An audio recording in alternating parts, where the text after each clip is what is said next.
Hello दोस्तों, मैं मोहसिन और आप देख रहे हो मैच के classes.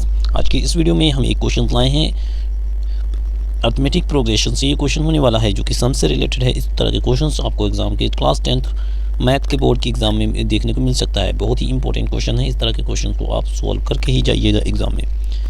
If the sum of the first 8 terms of an AP is 64 and the sum of its first 17 terms is 289, then find the first term and the common difference of the progressions।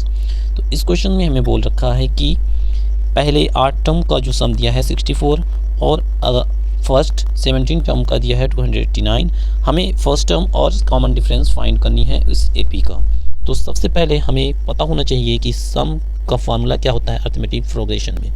तो सम का जो formula होता है वो होता है S N equal to होता है n/2 और a प्लस n-1 और d। ये फार्मूला होता है सम का।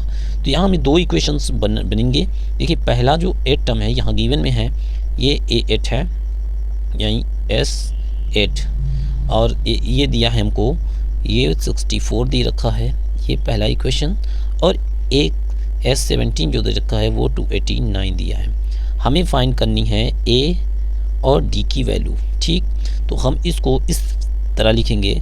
देखिए सबसे पहले 64 और इसका फॉर्मूला होता है 8/2, यानी कि n हमारा था तो n को हम 8 लिख लिए और 2, और यहाँ पे a को एज इट इज़ लिख देंगे और 8-1। क्यों? क्योंकि n हमारा 8 है, और d एज इट इज़ लिख देंगे। ये हमारा पहला इक्वेशन हो गया। और यहाँ से दूसरा होगा हमारा इक्वेशन, वो हो जाएगा 289 और यहाँ 17 हो जाएगा अपॉन में 2, और ब्रैकेट के अंदर a जैसे दिया है वही लिख देंगे और 17-1 और d लिख देंगे। ये हमारा सेकंड इक्वेशन हो जाएगा।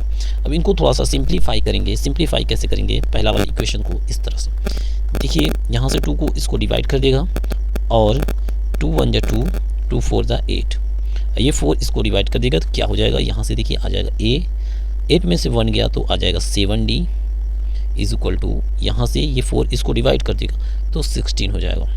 सिमिलरली इसको भी थोड़ा सिंप्लीफाई करना है तो ये 2 इसकी तरफ चला जाएगा, 17 से ये डिवाइड हो जाएगा कितने टाइम? 17 टाइम, यानी कि 17, यहाँ से ये a हो जाएगा और ये 17 में से 1 गया तो 16d हो जाएगा, और यहाँ से ये 17 को ये डिवाइड करेगा तो 17 2 जा 34 होता है, 17 2 जा 34।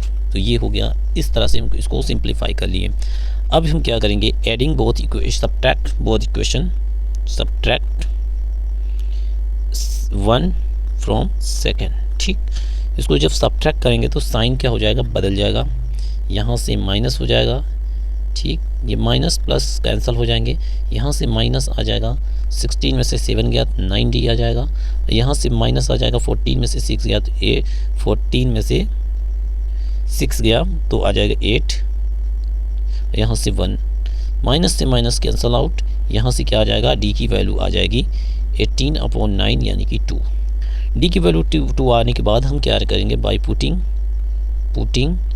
The value of d in equation 1। इस इक्वेशन में हम a की वैल्यू को पुट कर दें, d की वैल्यू को पुट करेंगे तो क्या हो जाएगा? a प्लस 7 इंटू d की वैल्यू 2 इज इक्वल टू कितना है? 16।